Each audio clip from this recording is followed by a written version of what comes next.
ever had one of those days where technology just doesn't work? I'm having that day. Ah, this is the fourth attempt to film this video.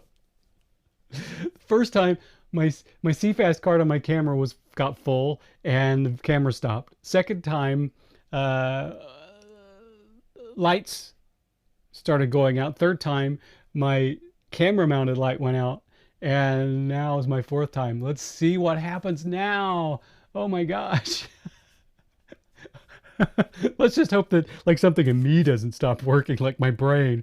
Oh my gosh. Hi, my name is Jack Wallen. I'm here for yet another Linux 101. Let's see if we can actually get this one done. Let's get over that finish line with this one. Oh my gosh. Crazy town. So here's what I want to talk about today. Oh my gosh. Linux has open source has a problem. It's a problem innocently by design, but it's a problem nonetheless. And it's kind of one of those problems where we try not to talk about it because we don't want to talk about it, because we don't want the public to know about it, or we don't want it to reflect on open source as a whole. Let me paint a picture. Is that okay? About 5 or 7 years ago, I was writing an article about a particular feature in LibreOffice. Now, I use LibreOffice every day. LibreOffice has been essential in me writing almost 70 novels. So I know LibreOffice well. So about 5 or 7 years ago, I'm writing an article about this particular feature in LibreOffice, only to discover that it doesn't work. So I reached out to the Document Foundation, or one of the developers that was working with the Document Foundation, and I said, hey, this feature doesn't work. Is it going to be fixed? And their reply was essentially, we don't have anybody to fix it. I was like, what? How? With all of these open source developers around the globe, you don't have anyone to fix this one feature. Now, the feature in question is remote save. Essentially what it is it, in theory, allows you to set up a remote service like SSH, WebDAV, Samba, Google Drive, OneDrive. I can't remember all of them. Maybe Nextcloud. You set up the services, and then when you go to save, you can go File, Remote Save, select the service, and it will be automatically saved to that remote location, which would be great. I would love to have that feature, but it doesn't work. Hasn't worked for a long time and is showing no signs of working. Every time I upgrade LibreOffice, I try that and it doesn't work. Now, since then, I have created a workaround. I have a Samba share, and when I'm working on a laptop or another desktop on my network, I will just save the manuscript that I'm working on to that remote Samba share and save it locally as well, so I have a backup. But I always think of that LibreOffice remote share, because think about this. Think about how cool it would be. Because you know that LibreOffice, you can set LibreOffice up such that it automatically backs up the document every 5-10 minutes, whatever you want to configure it to. Now imagine that you were able to set up LibreOffice, set up the automatic backup service such that it saves that backup to a remote location, one of those remote services that you've set up. So every 5 or 10 minutes, you know that you're getting a backup copy of the document you're working on saved to a remote machine. And then you can also save it locally. So you always have a backup. You know you always have a backup, a good backup, a recent backup. And when you're like me, when you're working on a manuscript that is 100,000 words, and you've poured your heart and soul in it, and you've been working on it for months, and you lose it, or even if you lose part of it, the first thing you think of, well, I can't recreate what I just pulled out of my imagination and put on the paper. So imagine how handy that would be if you could set up that particular system. But you can't, because the remote save on LibreOffice won't work. It doesn't work. It's not going to work because the Document Foundation doesn't have the developers to work on it. It is crazy, but here's the thing. And here's the frustration of this. Let me paint another picture. I like painting pictures. You okay with that? I thought so. So you have a user. I don't know where that came from. You have a user who has been working on Microsoft Office for years. They are finally sick of dealing with the lost data, the crashes, the awful interface, whatever. And they say, I've heard of this LibreOffice thing. I'm going to go try that. So maybe they're working on Windows or Mac OS, whatever. So they install LibreOffice and they're using it. And they see this one feature like, oh, that's cool. I could really use that. And they set it up and it doesn't work. So they try to reconfigure it, still doesn't work. Try again, doesn't work. So they eventually go to the official LibreOffice documentation. How does this work? How do I set this up? The documentation clearly explains how to use the feature. And they follow the directions to a T. It still doesn't work. Then they open up Google or DuckDuckGo or whatever, do a search. How do I use this?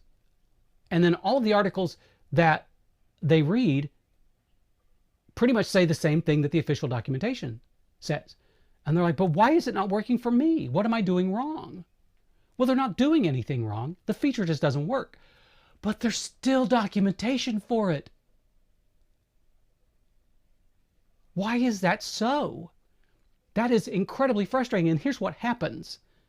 This user realizes that they're not going to get this feature to work. So they're going to assume, well, probably other features aren't working either. So I guess LibreOffice is just not the tool for me.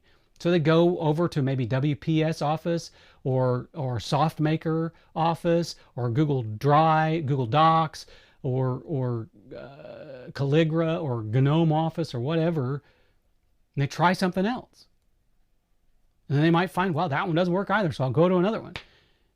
And they've pretty much blown through all the competition, so well, I guess I'm going to have to go back to Microsoft Office. That doesn't have to be the case. And it's just a matter of finding the developer to fix that feature. If I were a developer, I would reach out to the Document Foundation and say, hey, let me work on that feature. Let me fix that feature because I know people who want it. And I want this piece of software to be presented in the best light possible.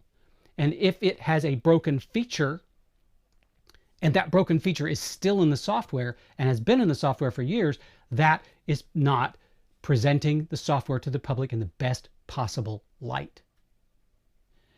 And here's the thing about it that's so frustrating. You've heard the phrase, it only takes one bad apple, right? Well, let's just say that user that I was using as an example gets so frustrated with LibreOffice that they start, no, I'm not going to use this. I'll go back to MS Office. And then they start putting these kind of false two and twos together. They say, well, LibreOffice is open source. LibreOffice doesn't work. Ergo, open source doesn't work. So the chances of them trying something like Linux probably is exponentially less now, simply because LibreOffice had a feature that didn't work. Now, I'm not slamming LibreOffice. I love the project. I use it every day, as I said, and I know how important it is. I also understand that feature doesn't work, probably not going to work, so I don't use it. But to have the feature in the menu, knowing that it doesn't work, is doing the project and open source as a whole a disservice. So if you are, two things, if you are a developer and you're not working on anything right now, reach out to the document foundation and say, I want to fix that feature. How do we do that? How do you empower me to fix that feature? If you're a developer on another open source project, understand that you and your project are an underdog. And you have to put your best foot forward at all times. If you release a piece of software with a broken feature, it's going to reflect not only on your product, but at open source as a whole. And when your operating system is in the single digits in market share, you've got to do everything possible to give it a good name. You have to do your part to lift. You have to be a part of the rising tide that lifts all boats. The old adage, it takes a village, is true. It takes a village of developers and I don't like this term, but I'll use it, evangelists, to put open source on the same stage as the proprietary competition. And if you willingly put out a product with broken features, what you're doing is telling the world that, well, I mean, it's open source, it's volunteer work, things aren't always going to work. Things aren't always going to function as you expect them to. I hope you can see why that's a problem. Now, I say this lightly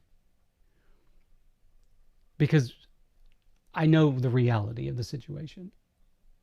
But do you think that a company like Microsoft would knowingly release a product with a feature that doesn't work? Now, we all know that Microsoft products are kind of plagued with bugs and problems. They really are. But I don't think that is intentional. I don't think that companies like that would intentionally release something they know is broken.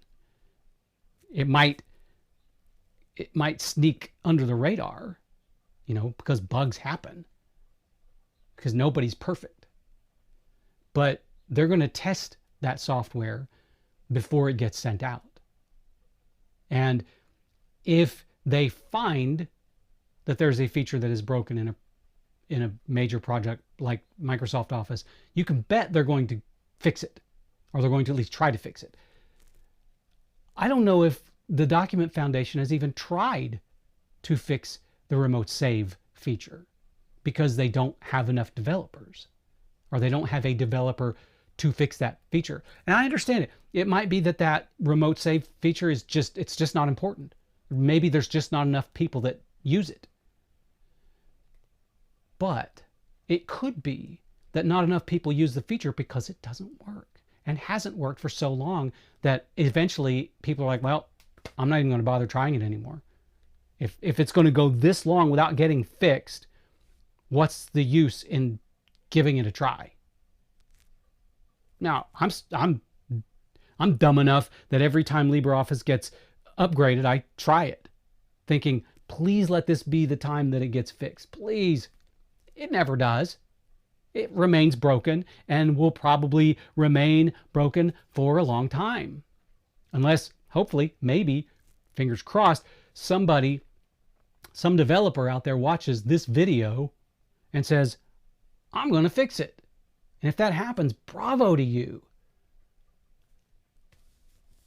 Because that's what we need. That's what open source needs. We need people to go, I'm available. I've got some time on my hands. And I'm willing to work pro bono, because, that's just the state of open source, which is really sad, because open source, like I said, open source software powers just about everything. And it's a point of frustration and contention for me that open source is that enterprise businesses 100% depend on Linux, but they don't want to bother with the desktop. They don't want to bother with Linux desktop. It's like, well, I'm not going to put any money into that. So, because, why? Well, because because you've been using open source software so your business can be agile and flexible and predictable. You've been using it for so long.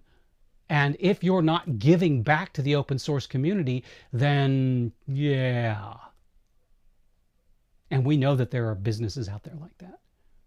They're just using it and using it and using it and not saying, hey, we appreciate you. I mean, think about it. A business could give back to the open source community without having to shell out $1. They could say, you know what? We've been using Linux and open source software to power our services for years. To say thanks, we're going to start adopting the Linux desktop in our business.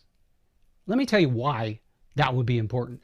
Because if more businesses started adopting Linux as the desktop, there would be more people familiar with Linux on the desktop. So more people would use Linux on the desktop. So more people might be there and willing to pay for software on the Linux desktop, which means that projects would have budgets.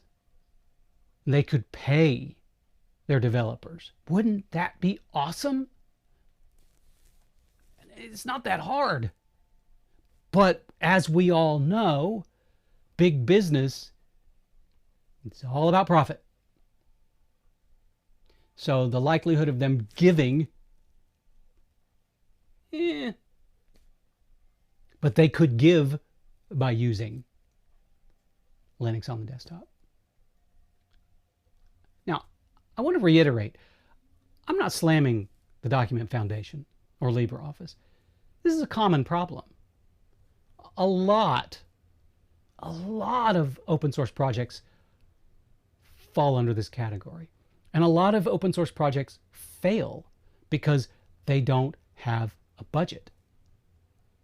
And there was I just read about, I think it's Arco Linux, who is they're the developers stopping, just done with it. They're probably my age, a little older, and they just don't have the time or energy to do it. And it, you have to remember that developer, that person is developing a Linux distribution on their own time without getting paid for it. And that's hard. I have had a number of projects reach out to me over the years to say, hey, can you write something for us? And back in the early days, I was like, sure, I'll do that for you. No problem. I'll do it for free. No problem. Because exposure is good when you're first starting out. But I've reached a point now where I'm so busy, and I have to make a living. So whether it's open source or not, if an organization reaches out to me, hey, can you write for us, but we can't pay you, I'm like, well, I can't, but I know somebody that might be willing to. And so I know how hard it is to be asked to work on a project and not get paid for it. And believe me, I've done that in a lot of areas of my life where I've had to do things for free, and it's kind of hard because the whole time you're thinking, I could be getting paid for doing this from another company, but out of the kindness of my heart, I'm doing this, and all of a sudden they're making these demands of me and blah blah blah. So it's hard, and I've heard so many.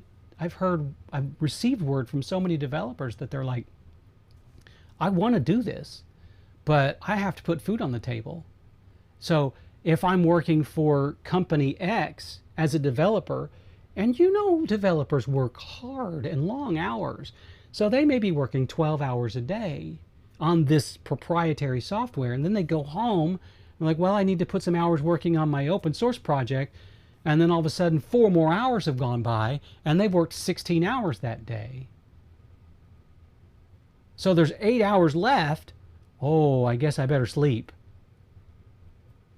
How common is that? So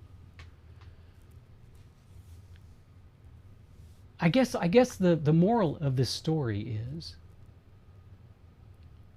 that, number one, open source projects, just by nature, have to be better than their proprietary counterparts. They have to be better on all levels. They have to be better.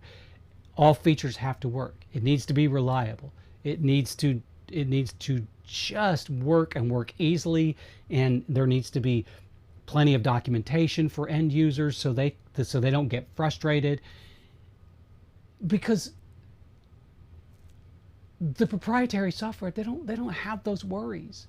They've got budgets, they've got departments, they've got marketing, they've got all sorts of things that open source projects don't have.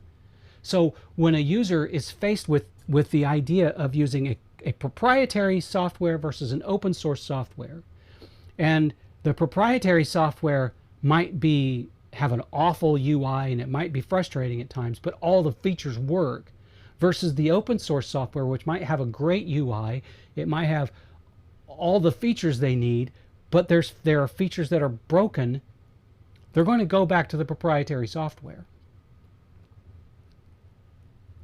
We can't have that.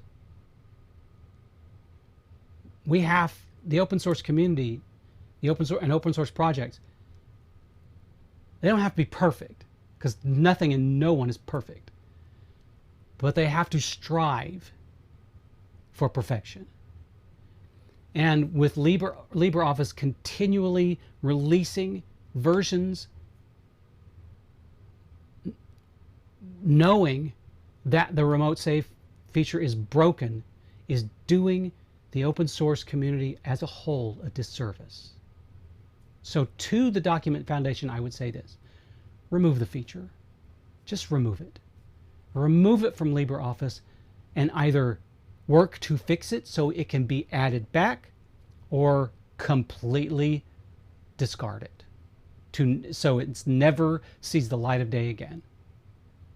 Because I would imagine the number of people who have spent hours, like I did, trying to get remote save working, not knowing that the code simply doesn't work, is probably larger than you think. I know this because after I wrote that article, I had people reaching out to me to say, yeah, it doesn't work. What do we do? And why is it there if it's not working? So please, always be putting your best foot forward and releasing products that work. It's a different story if it's alpha or beta. If you're releasing a stable version, it's got to work. It just has to. Because it's almost like, I want to say this, and I say this kind of with tongue in cheek, I guess, but it's almost like every mistake, every problem with an open source project may as well be 2 problems or 3 problems. So like if remote save doesn't work in LibreOffice, you've got the problem of it not working, and you've got the problem of it not working for years, and then you've got the problem of it causing the frustration with the users, and then you've got the problem of it causing users to leave LibreOffice for another product. With the proprietary software, if a feature doesn't work, the user is going to assume that it's a bug and then it'll be fixed the next release. Or they'll reach out to the company and say, hey, this isn't working. What do I do? And they'll say, thank you for letting us know we're working on it. But when you reach out to a product or an organization, whatever, and say, this feature isn't working, and they say, we know, we just don't have anybody to fix it. That is frustrating. And it's more frustrating than thinking that it's just a bug. So if you are on a team working on an open source project, please, if a feature doesn't work, either fix it or remove it, because it gives open source a bad name. I'm going to stop there, because if I don't, I'm afraid something else is going to stop working or break or whatever, and I've finally reached some sort of conclusion here. Thank you so very much for spending a little time with me and enjoying open source and Linux, because, hey, you know, where would we be if it weren't for Linux and open source? I don't know about you, but I cannot even imagine what I'd be doing right now. Good gravy. Thank you again, and I hope that you and everyone you know and love have a wonderful, wonderful day.